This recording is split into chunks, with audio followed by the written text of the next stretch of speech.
a 76-year-old serial killer serving life for murdering nearly a half-dozen women and girls in New Jersey and New York since the 1960s, admitted in 2022 he strangled a woman in a Nassau County mall parking lot more than 50 years ago and confessed to 4 other slayings. Cusick was a 23-year-old dance teacher and mother of 1.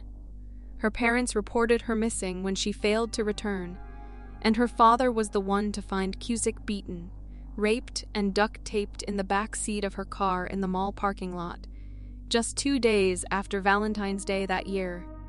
Richard Cottingham, 73, the so-called torso killer or Times Square killer, who claims to have murdered up to 100 people in New York and New Jersey, pleaded guilty in 2022 to the 1968 killing of Long Island single mother Diane Cusick, and also confessed to 4 previously unsolved slayings from the 1970s. Those include the May 1972 and July 1972 killings of Mary Beth Hines and Laverne Moy, as well as the 1970s murders of Selah Hyman and Marita Rosado Neves. He won't be prosecuted additionally for those cases, but will have another 25-year sentence added to his current life sentence as part of the plea deal. Richard is already serving a life sentence in New Jersey State Prison for murdering nearly a dozen women and girls in the 1960s.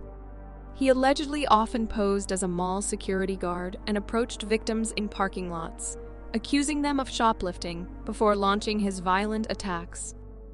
As part of a plea deal, Cottingham received immunity from prosecution for the 4 other killings. Cottingham, a former Manhattan computer programmer and father of 3, has claimed he was responsible for up to 100 homicides, though authorities in New York and New Jersey have officially linked him to only a dozen so far. He has been imprisoned since 1980 when he was arrested after a motel maid heard a woman screaming inside his room. Authorities found the woman alive but handcuffed and suffering from bite marks and knife wounds. Police believe Cottingham, while pretending to be an officer, accused her of stealing and then overpowered the 98-pound woman.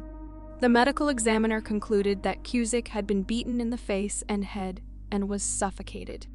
She had defensive wounds on her hands, and police were able to collect DNA evidence at the scene.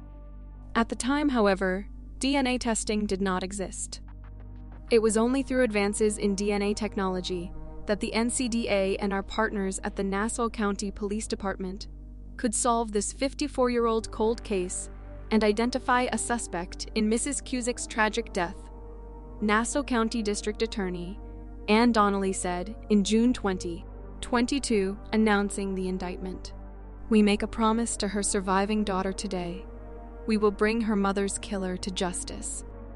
Cusick's daughter, Darlene Altman, stated, "I never thought I would see this day. But all these people got justice for my mom. It was overwhelming to see him on video in court with a dead stare." He was convicted in the early 80s of murdering 5 women, 3 in New York and 2 in Bergen County, New Jersey. In 2010, he allegedly confessed to the slaying of another woman in northern New Jersey in 1967.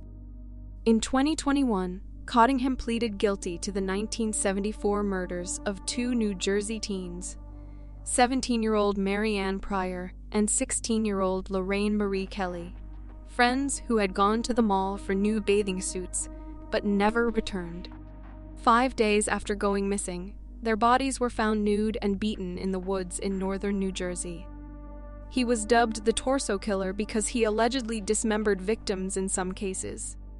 In one December 1979 case, he decapitated and cut off the hands of 2 women, believed to be sex workers, in a Times Square hotel before setting the hotel room on fire.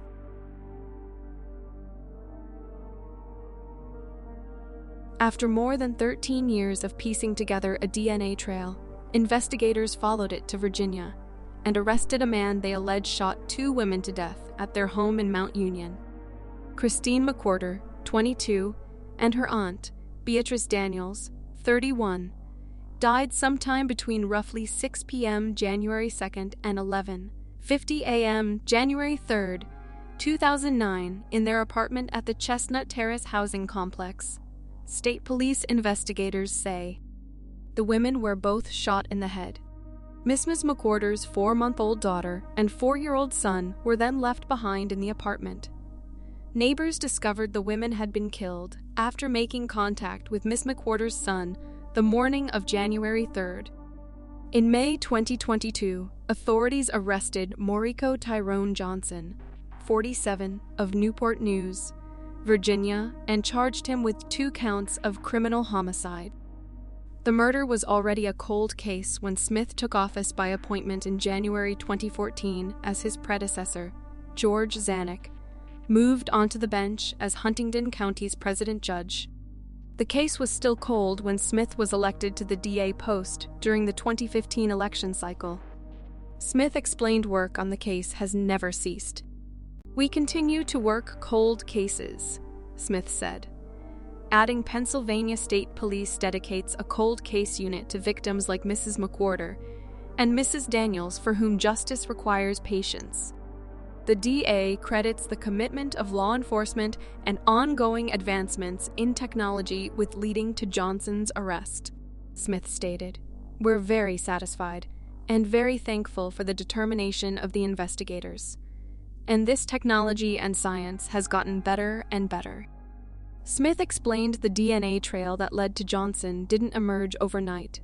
Instead, each step investigators made toward Johnson as the alleged killer was a scientific stride.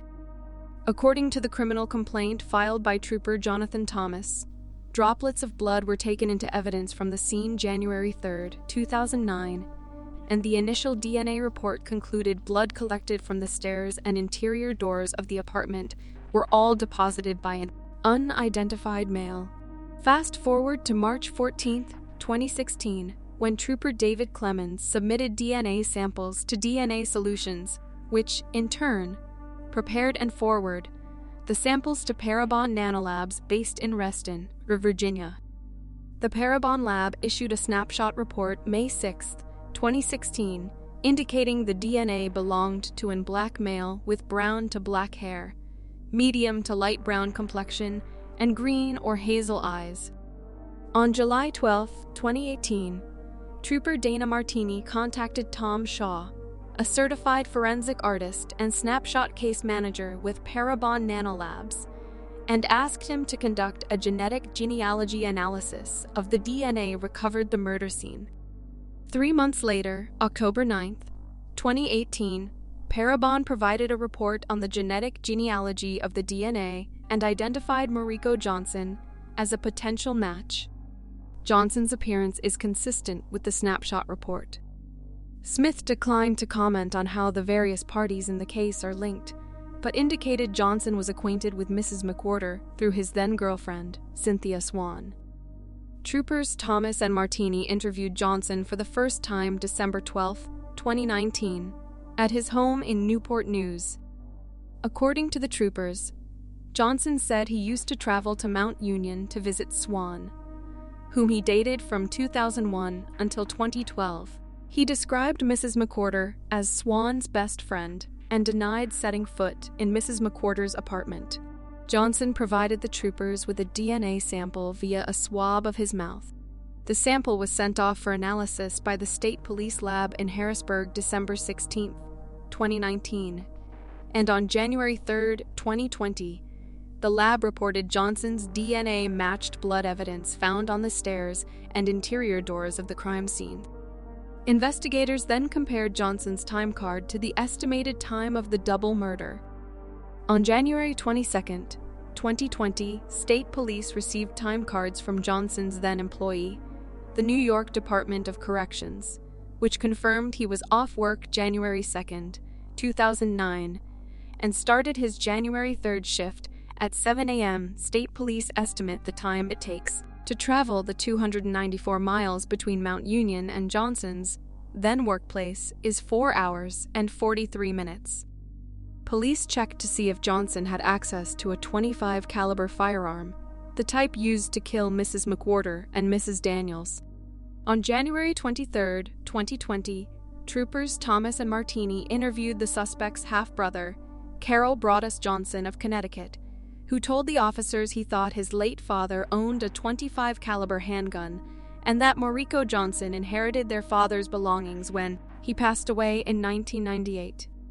Thomas and Martini interviewed Swan, Johnson's ex-girlfriend, February 21, 2020, and learned from Swan that she was originally supposed to travel with Miss McWhorter from Philadelphia to Mount Union January 1, 2009, and stay for the weekend, but decided at the last minute to remain in Philadelphia with a man, Benjamin June. Swan told the troopers it was around this time Johnson found out Swan was having an affair with June. Police say the last incoming text on Mrs. McWhorter's cell phone was from Swan, asking McWhorter to call her. It's important. Police say McWhorter did not respond to Swan's text. On July 28, 2020, Thomas and Martini spoke with Robert C. Spade, the father of Mrs. McWhorter's oldest child. Spade told the troopers he visited Mrs. McWhorter, Mrs. Daniels, and the children the evening of January 2, 2009. Spade reported the woman kept the apartment very clean, and that he didn't observe blood-like drops anywhere in the apartment, and that it was unlike Mrs. McWhorter and Miss Daniels to leave a spill or mess. The arrest warrant for Johnson was issued in May 2022 through Magisterial District Justice Lisa Covert's office. He was taken into custody by Newport News Police. Smith praised current and retired members of the Pennsylvania State Police for their steadfast diligence in investigating this matter. Smith also commended the Newport News Police Department, especially the department's Major Crimes Unit, Homicide Unit, and Fugitive Task Force for their assistance placing Johnson into custody.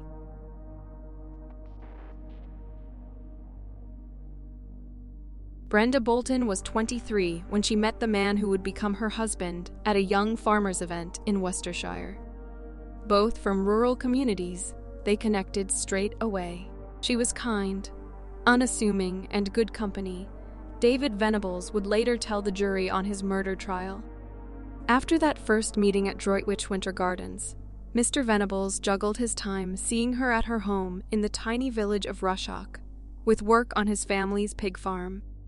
He would stop in for breakfast on the way home from dawn trips taking produce from the farm to Birmingham wholesale market. They married in June 1960, before a honeymoon in Jersey, and later moved in together at Quaking House Farm in Kempsey. Mr. Venables' father had given him the land to build their marital home, which the couple moved into a year later. There, Mr. Venables farmed pigs, and the pair enjoyed a magnificent view of the surrounding countryside. To outsiders, their life seemed simple yet idyllic.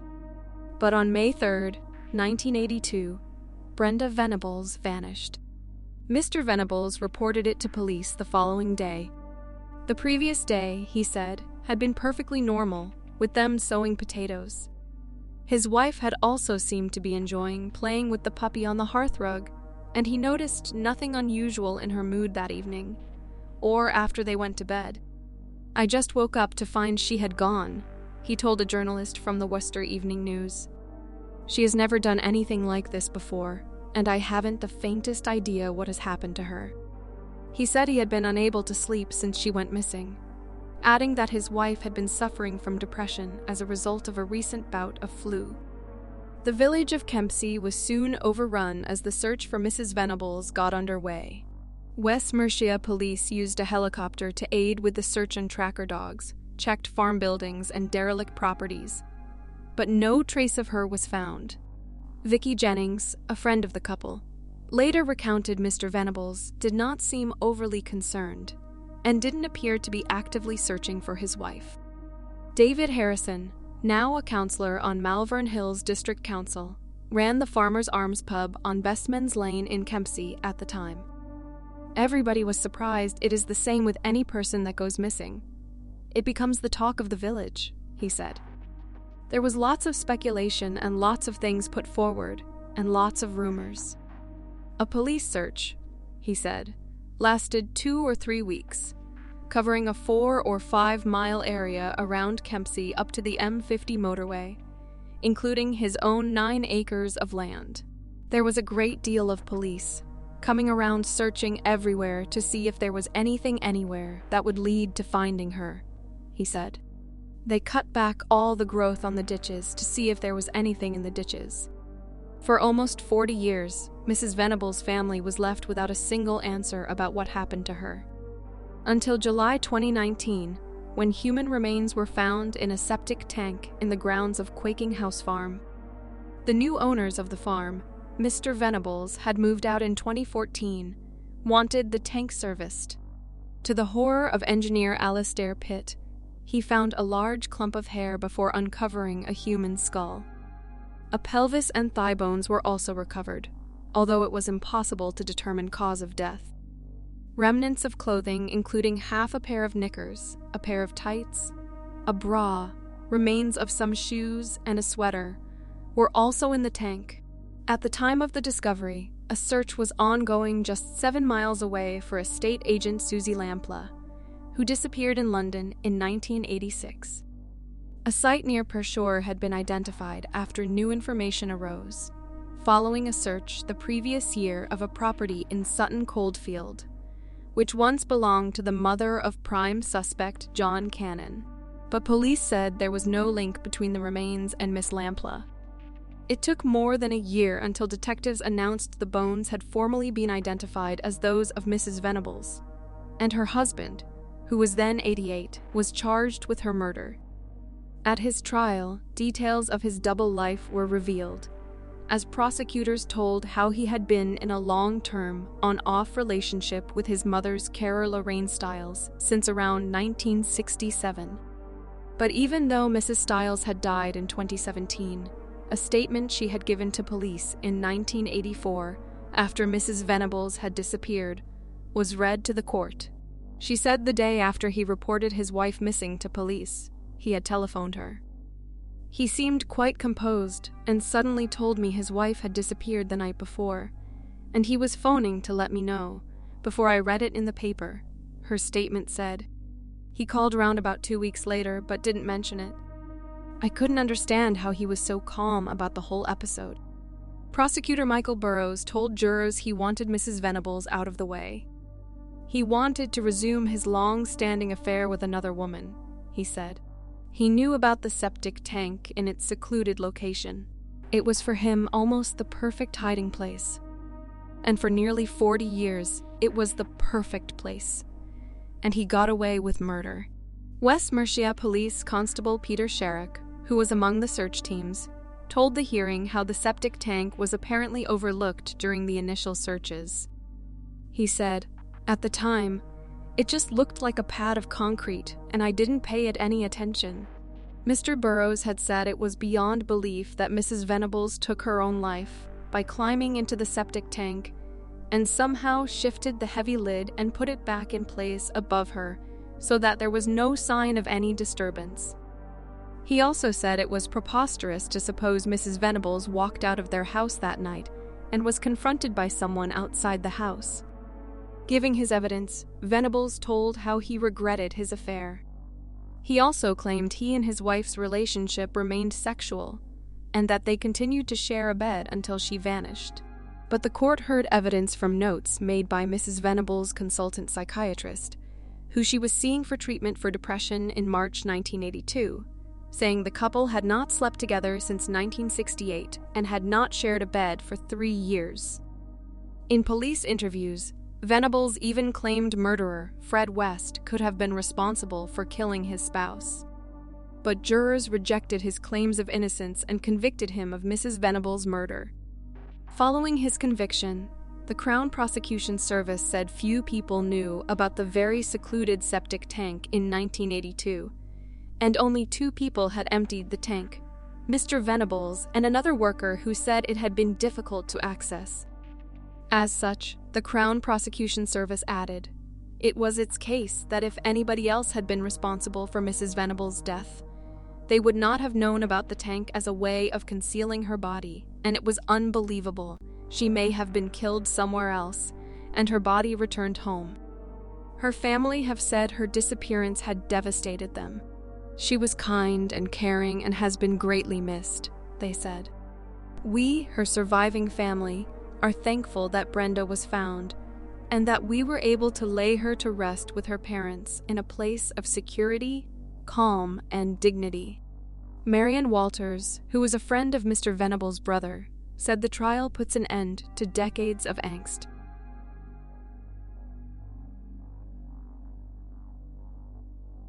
Melissa Ann Martinez was brutally murdered in West Virginia in 1993. Initially, local law enforcement didn't even know her real name. Nearly 30 years later, police say her killer has finally been found. Martinez, whose maiden name was McWhorter and who also used an alias of Lisa Ann Estep, lived in the 4600 block of Darnell Road near Huntington. On March 16, 1993, officers arrived in response to a shooting at about 4:23 a.m. to an alley in the 1400 block between 4th and 5th Avenues in Huntington, where they found Martinez on a sidewalk. She had been beaten and shot to death. Lacerations were present on her head, and she had been shot once in the torso. The victim was rushed to a nearby hospital where she later succumbed to her injuries. She was shot at least once, in the chest, and suffered severe injuries to her head and face consistent with injuries that would have been caused by a blunt instrument. Her body was taken to the medical examiner's office in South Charleston for an autopsy. Back in Huntington, overlooking the fact that a woman's life was lost, the Huntington community instead turned its focus to complaining about what it perceived to be a rise in violent crime in the city, with media coverage focusing on Martinez being a sex worker. Along with that information, typical for the time, were claims that maybe police weren't doing enough to solve the murder. In any event, the case went cold and the woman's friends publicly mourned her, while her family requested anonymity due to fear of public shame because of her occupation. Her friends reportedly attempted to raise money for a memorial to be placed where she was found. A cross on adjacent utility pole urging action in the case was removed shortly after being put up. The cross read, "Don't let Lisa die in vain." Lisa was like a family member to us. Her friend Ron Tillman told the paper in the aftermath of the tragic loss, "No one has anything to remember her by. We want to try and give her some dignity." Witnesses at the time reported hearing a gunshot. One person said they saw the woman being beaten. Where we go from here depends on where the leads take us. Then Huntington Police Department Detective Carl Brooks said in 1993. One of the deceased woman's brothers, speaking anonymously, told the paper that their family was never quite sure why Martinez did sex work, but he went on to describe it as her lifestyle. "I've already prepared my mother in Las Vegas for the fact that the person who murdered Lisa may never be found," her brother told the paper. "After all, most people think she was trash. I hope the police don't think that." The case was shelved. A break only came after Ricky Louis Woody, 59, was arrested in December 2020 on an unrelated charge, a domestic violence complaint about him beating a woman with a bat, shoving her, breaking her phone, and saying he might kill her. A few months later, the defendant, a person of interest in the case from the start, allegedly confessed to the crime that happened in the early 1990s, murder of a woman he knew as Lisa. After some questioning, Woody confessed to the slaying, and the information was relayed to the Huntington Police Department in West Virginia. After Woody's initial confession, Huntington police detectives traveled across the country in September 2021 to the Yellowstone County Detention Facility in Montana, at which time he was officially charged with Martinez's death. A Cabell County grand jury indicted Woody in September 2022, and he was officially charged with murder in October 2022. He is currently being detained in the Yellowstone County Detention Facility.